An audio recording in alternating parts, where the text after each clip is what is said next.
Et bienvenue sur ce nouveau live qui est comme thème notamment comment faire pour ne plus faire face à l'urgence et comment gérer l'urgence et plus subir les délais des autres.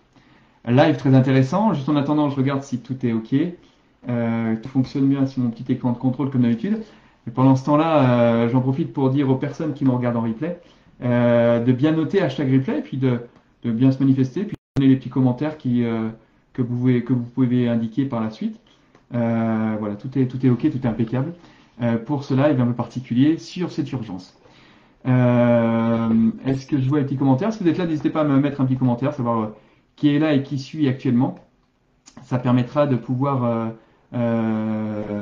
voir et pouvoir répondre à vos questions en même temps que vous voulez poser. Alors, l'urgence, point très important. On parle de libérer du temps. Si tu libères du temps, très bien. Et souvent, il y a une personne qui m'a dit, aujourd'hui, là, tout à l'heure, qui m'a dit, ouais, mais libérer du temps, encore une fois, bon, c'est pas trop mon truc, gagner du temps. Je lui dis, mais attends, mais qu'est-ce qui se passe? Mais finalement, j'ai beaucoup de sollicitations. Je sais pas comment les autres qui ont un impact sur moi, je sais pas comment avancer. Tout est urgent. Alors, c'est très intéressant ce point sur l'urgence. Vous savez, la fameuse matrice d'Eisenhower, hein, que vous connaissez tous, hein, urgent, important. Hein. Ce qui est urgent et ce qui est important, ben, en fait, je le fais. Ce qui est tout de suite, ce qui est urgent et pas important, je le délègue. Ce qui est important et pas urgent, je le planifie. Et puis, ce qui est pas urgent et pas important, je le mets de côté. Si vous voulez, pour ceux qui veulent approfondir ça, demandez-moi l'ebook ou téléchargez l'ebook directement sur le site jean-françois-perchaud.fr. Vous aurez toutes les explications par rapport à ça. Mais là, on va se traiter seulement sur le cas de cette urgence. Parce qu'une question fondamentale, c'est qui c'est qui donne cette urgence? Et souvent, prenez un exemple de l'urgence. Parce que l'idée, c'est de partir sur des cas concrets. L'urgence, c'est quoi? C'est que tu vas dire, ça, je le fais, et c'est urgent, je dois le faire. Et tu entends déjà la petite musique, je dois le faire. Ah, tu dois le faire? Oui, il faut le faire. Ah, il faut le faire? C'est marqué où il faut? Ça sort d'où? Et l'urgence, tu vas voir deux choses. Prenons un cas, on va prendre un premier cas, une personne, un client qui appelle, et l'urgence, j'ai le cas de la semaine dernière, d'une des personnes que j'accompagne, elle a dû repousser un rendez-vous parce qu'un client voulait absolument être livré sur son lieu de travail pour des produits qu'elle fabriquait. Elle m'a dit c'est urgent. Et donc là, première chose à voir, l'urgence, premier critère, il y a deux critères. Hein. Le premier, une des possibilités, c'est que ça dépend des autres. C'est les autres qui te mettent une urgence. C'est l'environnement qui te met une urgence. C'est la manière dont tu as accepté que l'environnement te drague qui met une urgence. Oui, mais on me dit, mais le client demande. Mais le client, c'est quoi? Et d'ailleurs, je vais poser la question, j'ai dit, ce même client, il t'a fait le même coup il y a un mois? Oui, il y a 2 mois, oui. D'accord. Oui, mais te rends compte, il montre son stand, il a besoin des produits. OK. Et donc là, qu'est-ce que tu as fait? Tu allé le livrer? OK. Quand il y en a pour combien? Il y en a pour 300 euros. Ah ouais, il y en a pour 300 euros de produits et tu vas le livrer? D'accord. Non seulement c'est urgent, mais en plus, tu ne fais pas de marge dessus. Et en fait, elle m'a dit, oh, mais il faut, c'est un client. Mais en quoi un client il faut? Et d'ailleurs, elle me dit, quand il a passé commande, il voulait faire des tests. Et ben, hier, je pouvais pas parce que j'avais un rendez-vous important.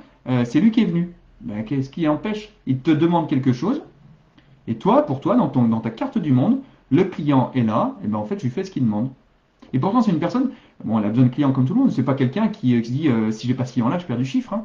Simplement, c'est le sens client qu'elle avait et qui était drivé par les autres. Malheureusement, comment on fait pour éduquer son client? Alors, éduquer, ça choque un peu les gens quand je dis ça, mais simplement se positionner. D'ailleurs, la preuve, c'est que la veille, pour faire le test, elle n'a pas pu, et c'est l'environnement, parce qu'elle a déjà pris un rendez-vous, un engagement par ailleurs, qui lui a fait dire, ben, en fait, ouais, ben, en fait, je peux pas y aller. Mais lorsque c'est toi, donc cette personne, lorsque c'était elle, cette personne-là, eh ben, elle y est allée, parce que quand c'est toi, ben, en fait, tu es la variable d'ajustement. Et et après tu dis, ben, il faut bien que quelqu'un y aille, ben, à ce moment tu trouves une solution. Comme par hasard, elle a trouvé une solution à la veille. Et là, on est dans le cadre de l'urgence. On a le cadre également, alors ça c'est un premier point. Alors, autre point, c'est qu'en fait, il y a des personnes qui disent, je suis dans l'urgence, ok, absolument, il faut, toujours pareil, il faut qu'il traîne, je fasse ça avant 10 heures. Ben oui, parce qu'il y a des délais, etc. à respecter. D'accord? Alors moi, je prends mon cas, que vous connaissez tous, hein, j'ai géré le projet capteur de pluie et de lumière. Vous savez, les capteurs qui mettent les feux tout seuls en marche sur les voitures, et les essuie tout seul en marche sur les voitures. J'en étais chef de projet pour la France en 2002, du moins pour Peugeot d'abord, dans un premier temps, pour 2002. à l'époque où j'étais chez Bosch, chef de projet. Et donc là, le projet, là, on parle d'automobile, hein. Donc c'était un retard à l'arrivée, déjà dans le processus de décision, ton produit n'est pas testé, et après derrière tu prends du retard par rapport à la concurrence. Et puis même quand c'est en production, eh bien en fait, si tu as on en livrait, je crois, par batch de 4 heures, il me semble, de mémoire. Donc toutes les 4 heures, il fallait encore une fois, il faut que les produits soient sur place. Sinon, si tu n'avais pas les produits, arrêt de chaîne. Arrêt de chaîne, ben après c'est toi qui payes derrière. Donc là, il y a des choses à mettre en place, et là, on peut parler aussi d'urgence. Alors l'urgence, c'est quoi? Urgence, c'est qu'il y a le client, il te dit, bah, si j'ai pas ça, bah, ça fonctionne pas. C'est-à-dire que je suis mort. Il y a une deadline. Je suis mort. Deadline. Ligne de mort. Elle est quand la ligne de mort? Et donc la personne, elle me disait, je prends un autre cas, on reviendra sur la ligne de mort tout à l'heure. L'urgence, ben, j'ai quelque chose d'important à faire. Mais important ou urgent? Et là encore, faire la différence entre les deux. Alors aujourd'hui, on parle de l'urgence. L'urgence, et puis il me dit, j'ai ça à faire à 10 heures, sinon ça passera pas. Donc je peux pas, j'avais prévu de faire du sport et ça passe à l'as. Ok. Et je revois cette personne à 11h30, elle avait toujours pas fait ce qui était prévu à 10 heures. Mais parce qu'il y a encore plus urgent. Mais attends, je comprends pas là. C'est quoi l'urgence? Comment tu qualifies ça? L'urgence, ça te met dans un stress. Alors le stress, encore une fois, il y a le stress qui peut te mettre dans l'action. D'ailleurs, quand on fait le fonctionnement entre le naturel et l'adapté, hein, pour ceux qui ont fait les profils, il y a une petite différence entre le fonctionnement qu'on a naturel et le fonctionnement qu'on a adapté. Et donc là, ce qui est important d'avoir une petite différence, ça fait un petit stress qui permet de mettre en action notamment. D'être un peu dans une zone qui est un peu différente de ton état naturel. Mais quand le stress est trop important, ben, ça donne du stress inhibiteur. Et après, ça s'enchaîne sans arrêt. Est-ce que c'est clair ce que je dis pour l'instant pour vous? Alors, n'hésitez pas à mettre les pépites ou des choses qui vous intéressent ou ce que je viens de dire qui vous dit tiens, c'est intéressant. Alors, ceux qui sont en live, mettez-le en direct. Et puis, ceux qui sont en replay, n'hésitez pas à le mettre avec les petits éléments qui vous parlent. Ou sinon, ça ne vous parle pas. Je passerai directement à autre chose dans un live suivant. Après, le deuxième point de l'urgence, vous savez, je vous parlais de l'environnement tout à l'heure. Donc, et puis le deuxième cas d'urgence, c'est qu'en fait, il y a un truc qui devient urgent. Qu'est-ce qui devient urgent? Ben, ce qui devient urgent, c'est des choses que tu n'as pas planifiées. Donc c'est soit l'environnement parce qu'il y a une modification. Alors en plus on dit c'est comme ça, il faut faire ça. J'étais dans une société qui, elle, est beaucoup dans le service. Tout est urgent. Ben, on peut y revenir, hein, c'est la même chose. Mais il y a peut-être des choses à planifier avant. D'ailleurs, c'est pour ça que dans les sociétés, qui réalisent des produits finis, dans les nomenclatures, on fait des produits semi-finis dans un premier temps, pour justement pallier à ces demandes qui peuvent être, et avoir déjà préparé des choses. Mais regarde toi dans ta journée aujourd'hui, regarde, fais le point de ce que tu as traité comme urgence. Et tu verras. C'est pas compliqué quand tu fais une to-do list, hein. Alors je te réfère sur l'e-book, hein, où il y a la to-do list efficace qui est indiquée. Je te demande à la suivre à la lettre près, parce que ce que j'ai défini, si tu le fais différemment, ça ne fonctionnera pas. En tout cas, c'est ce que j'ai testé depuis plus de 10 ans sur différentes personnes et différentes manières de faire. Dans cette to-do list, en fait, ok, est-ce que tu as des choses qui sont urgentes ou importantes? Tu n'as pas noté que c'était urgent. Ben, qu'est-ce qui devient urgent? C'est parce qu'il y a quelque chose qui a changé. Peut-être parce que peut-être qu'il y a une deadline qui se rapproche. Mais à ce moment, s'il y a une deadline, tu peux le planifier. Après, est-ce que ça vous parle ça ou je suis complètement à côté? Ce qui vous permet de voir et de vous dire, ok, bah, peut-être qu'il y a un point qui est peut-être intéressant dans ce que je suis en train de dire. Point important au niveau de l'urgence, c'est que cette urgence vous empêche de vous projeter. Parce que vous êtes dans le hamster, vous êtes né dans le guidon, et ça avance. Et puis voilà, et puis les choses, une urgence après une autre, et puis il n'y a pas de recul par rapport à ce que vous faites. Donc d'ailleurs, d'une part, vous faites les choses toujours de la même manière, et donc là, parce que donc, du coup, vous sortez pas de votre zone connue, hein, la fameuse zone connue dont vous connaissez tous, hein, cette zone connue. Hein. Là, je suis dans ma zone connue, il y a peut-être autre chose qui existe derrière. Et cette zone connue, et ben en fait, quand il y a l'urgence sans arrêt, ben, en fait, du coup, bah, tu n'arrives pas à sortir de cette zone connue, tu n'arrives pas à prendre du recul par rapport à ça. Et donc après, derrière, en plus, si tu as le syndrome de la perfection, alors c'est mort, parce qu'en fait, non seulement c'est urgent, mais en plus, les choses doivent être parfaites, encore il faut qu'ils sortent. Et à l'arrivée, bah, tu es complètement pris dans la roue, quoi. Alors, je reprends aussi le cas à l'époque où j'avais repris une entreprise. Pareil, tout était urgent. En plus, c'était la pleine crise, hein, pour ceux qui ont suivi, hein, une entreprise, j'avais mis tout mon argent dedans. Et puis j'avais un fonds d'investissement qui a mis des millions d'euros. J'avais également un emprunt auprès des banques de plus de 2 millions d'euros également. Et je l'ai repris en 2 minutes le jour où la crise s'est déclarée. 4 mois après, la boîte elle est au tapis, hein. Donc là, tout était urgent. Mais non, l'urgence, eh ben, c'est au moment où il y a tout est urgent qu'à un moment tu reprends du recul et tu dis voilà, et tu remets des priorités par rapport à ça. Et là, du coup, la perfection n'existe pas. Faire les choses bien à 80%, ça suffit. Et on est dans le Pareto, encore une fois, hein. Et l'urgence, en fait, la seule décision, c'est toi qui la prends, hein. Si tu prends pas la décision, ça ne fonctionne pas. Si tu prends pas en disant, voilà, maintenant c'est urgent de faire ça, mais urgent par rapport à quoi? Souvent, quand j'accompagne des personnes, je leur pose la question, c'est quoi ton problème? Alors, ils me parlent de leur problème. C'est quoi les conséquences de ce problème-là? C'est-à-dire que si tu restes comme ça 5 mois ou 6 mois, est-ce que ça change quelque chose pour toi? Non. Si ça ne change rien pour toi, bah, ne change pas. Donc, il n'y a aucune urgence. Ouais, mais j'en peux plus. Et c'est urgent de changer, mais urgent, des fois, c'est dans la tête. Si je prends cet exemple-là de l'accompagnement, ben, la personne pense que c'est urgent parce que y a quelque chose qui ne lui convient pas, mais elle se dit, elle est prête à rester pendant 6 mois, il n'y a pas d'autre de modification, ça ne changera pas sa vie fondamentalement. Ben, voilà, change pas. En revanche, elle commence à me dire, il y a des conséquences importantes. Là, j'en peux plus parce que je vois plus mes enfants. J'en peux plus parce que là, je vais être en burn-out. J'en peux plus parce que ma boîte, elle va aller au tapis. J'en peux plus parce que. Là, il y a des choses. Et ça ne peut pas continuer plus de 2 ans ou 3 ans, même 6 mois comme ça. Et dans ce cas-là, je peux intervenir. Dans ce cas-là, quand il y a une urgence, ok, mais qu'est-ce qui te manque? Ben, je vois bien où je peux aller, donc j'arrive bien à sortir de ma zone connue et de voir ce que je pourrais faire, mais je ne sais pas comment le faire. Ah ben quand il n'y a pas de comment, j'arrive. Et là, justement, où j'arrive, où tu prends le cas d'une voiture que tu veux acheter, tu as une urgence d'acheter une voiture, qu'est-ce que tu vas? Tu vas chez un concessionnaire, et là, il y a une personne qui va te guider, qui va te sortir de ta zone connue pour t'amener vers une voiture qui conviendra à ton budget, à ce que tu souhaites faire. Donc l'urgence, d'abord, c'est une décision. S'il n'y a pas de conséquences, il n'y a pas d'urgence. Oui, l'urgence. Simplement, tu la crées, l'urgence. Parfait. Mais c'est toi qui la crée. Notamment ceux qui ont un fonctionnement plutôt dans l'efficacité, alors plutôt dans les rouges, hein, dans le fonctionnement du disque, hein, pour ceux qui connaissent, hein. Là, il y a une urgence, il y a un rapport au temps qui est très particulier. Et les fameux diablotins du temps aussi, que je mentionne souvent, où là, il y a ne t'arrête pas. OK? Et donc là, l'idée, c'est que ok, les autres arrivent, mais on me dit, mais j'ai pas la décision. Ok, mais si, tu as toujours une décision, c'est toi qui en es co-responsable. Co-responsable. Co-responsable. C'est-à-dire que tu as laissé une porte ouverte à cette urgence. Ouais, mais j'ai un boulot, je suis obligé. Alors, toutes les éducations, je les ai, hein, je les ai toutes vécues, hein, donc pareil, hein. Encore une fois, le passé que j'ai dans des grands groupes à des postes de direction, même très importants en Europe, puis après la boîte que j'ai reprise, et puis tout le parcours entrepreneur, j'ai vécu énormément de choses. Et là, je me suis aussi dit ces choses-là. Et c'est d'ailleurs pour ça que maintenant je suis devant vous et que j'ai créé ce groupe-là, les performants organisés.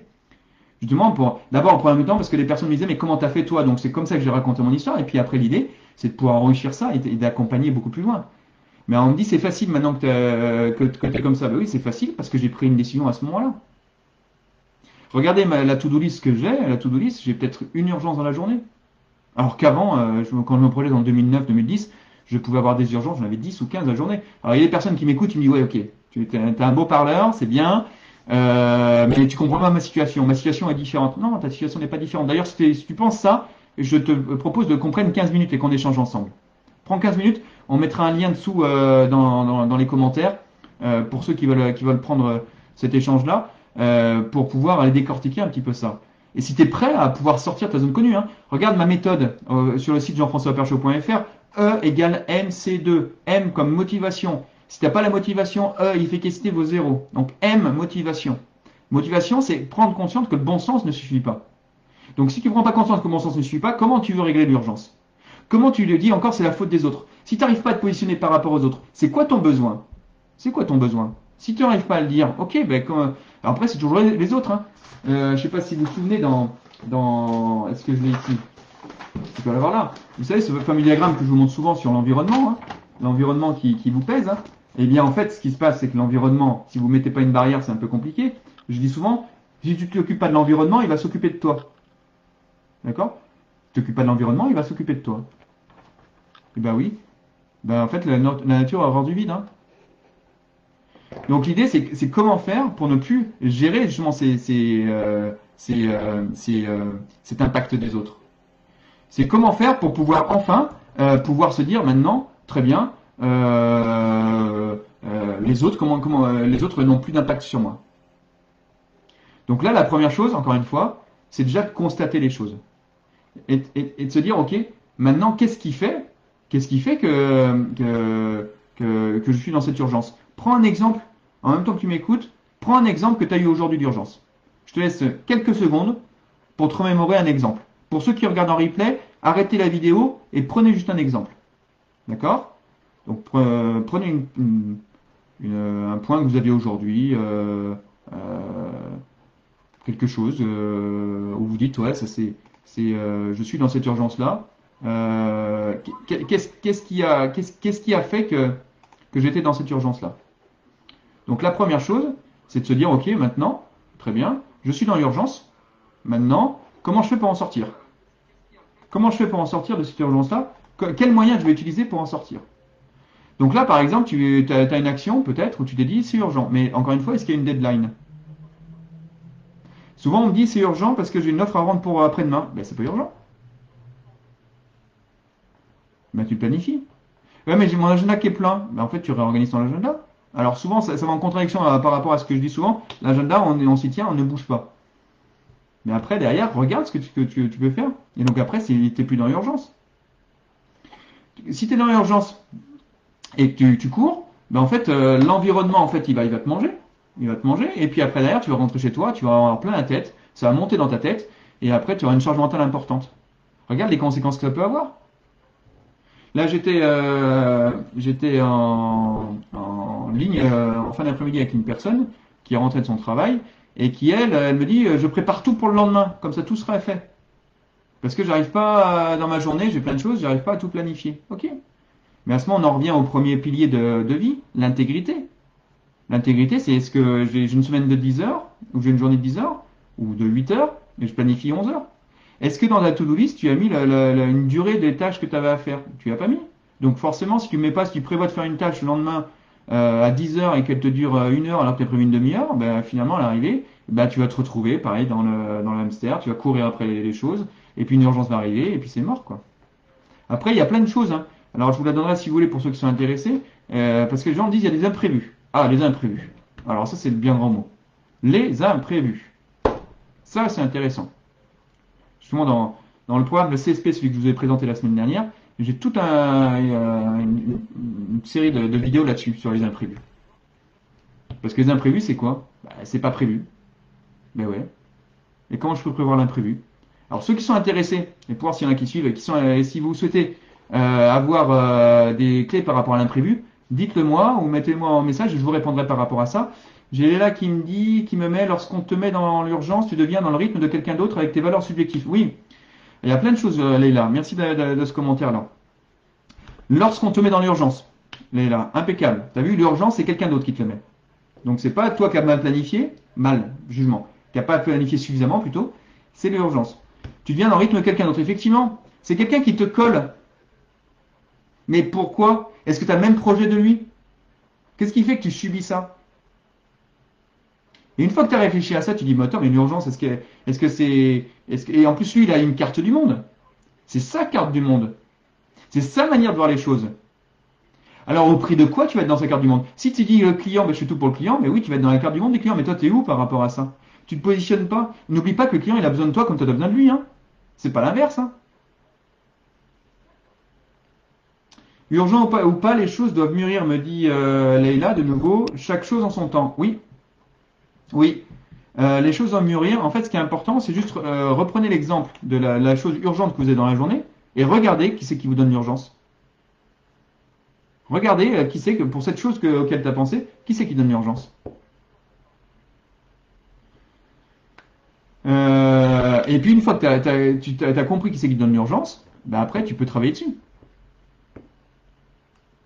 Après, souvent également, c'est que tu perds un temps fou parce que tu vas essayer de prévenir de l'urgence. Alors tu vas tout mettre des choses, tu vas penser et si, et si, et si, et si. Ça marche pas comme ça. Parce que les si, à un moment, c'est important de vivre, sinon tu vis plus.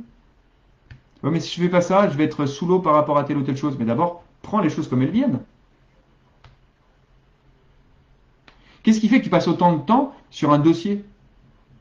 Tu as prévu de le faire en 1 heure et tu le fais en 3 heures. Bah d'abord, la première chose de l'urgence, c'est parce que tu as peut-être mal planifié. Mal, encore une fois, c'est un jugement. Tu n'as pas planifié suffisamment. Donc souvent, on remet à l'autre, parce qu'en fait, d'un côté, c'est qu'on a une question sur l'organisation qu'on a nous-mêmes. Outre le fait qu'on se positionne et qu'on ne sait pas dire non, donc ça c'est une chose sur laquelle à travailler, comment dire non. Là, et puis également, la procrastination que tu peux avoir.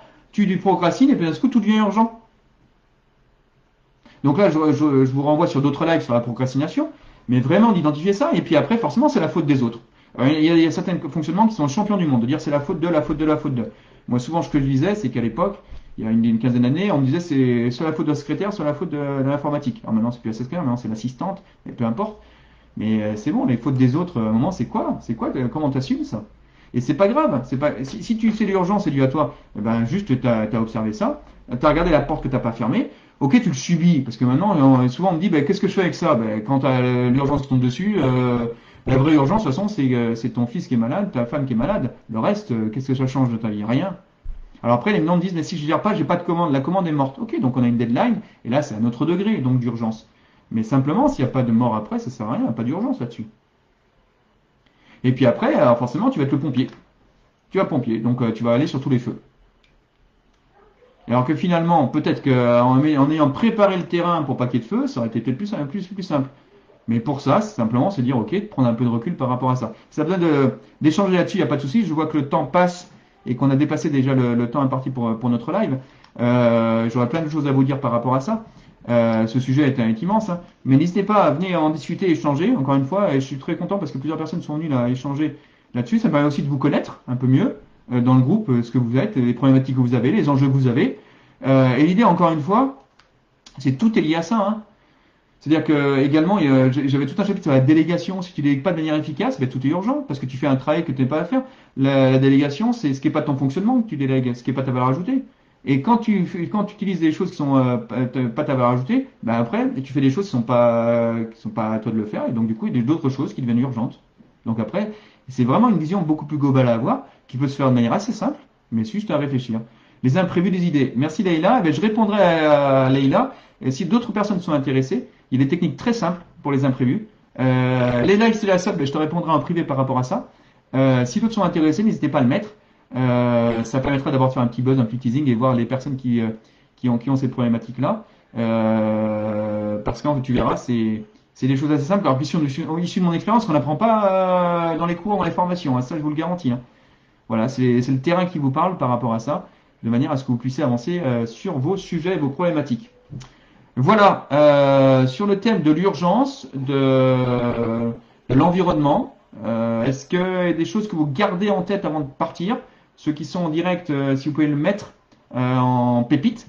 Ouais, déléguer sa valeur ajoutée. Là, me dit Leïla, on ne doit pas déléguer sa valeur ajoutée. Alors, on doit, plutôt, tu as besoin. Mais surtout, ce qui est important, c'est tu regardes ton fonctionnement, tu regardes ta valeur ajoutée, et en liaison avec ton projet. Et en fait, tout ce qui n'est pas ton fonctionnement et tout ce qui n'est pas ta valeur ajoutée, tu délègues. Ouais, mais je sais pas à qui. C'est un autre sujet. J'ai fait des lives là-dessus pour les entrepreneurs qui me disent la même chose. Sauf que les entrepreneurs sont pas des ermites. Ou les managers, ils disent je sais pas à qui. Ça, c'est pareil. C'est un sujet où ils me disent tout le monde est débordé dans mon équipe. Ok, ça aussi, c'est un autre sujet qu'on pourra aborder par la suite pour ceux qui sont intéressés. Et puis surtout, si tu penses qu'il n'y a pas de solution, c'est super. Ben, viens en discuter parce que moi j'aime bien quand les gens me disent il n'y a pas de solution ou c'est pas possible ou ce que tu dis c'est il y a pas il y a ça on n'y arrivera pas ou j'ai tout essayé, ça aussi je connais ça, ou on me dit il manque pas grand chose pour y arriver. Ben oui, pas grand chose, ben en fait c'est ce qui fait la différence. Et souvent on me dit ben c'est bon, de toute façon j'ai pas grand chose et je vais y arriver. Et puis 4 mois après, ben pas grand chose n'est toujours pas là. Encore une fois, si tu as besoin, on échange encore une fois, 15 minutes ça suffit pour pouvoir discuter et se connaître, échanger et puis approfondir la question. Ce qui me permet d'avoir également des idées pour poursuivre les publications dans le groupe et puis les lives que je vous fais toutes les semaines. Voilà, bah écoutez, merci Leïla, bonne soirée. Merci à ceux qui nous écoutent et puis également à ceux qui vont regarder en replay. J'espère que cette vidéo, ce live vous aura intéressé. N'hésitez pas à mettre vos pépites, hein, encore une fois, les petites choses que vous retenez. Je le fais pour vous, ce live-là. Donc si ça des choses qui vous ont intéressé, redonnez-les-moi, comme ça je pourrai après derrière les compiler et puis les reproduire pour les suivants. Je vous souhaite une bonne soirée et puis à bientôt. Au revoir.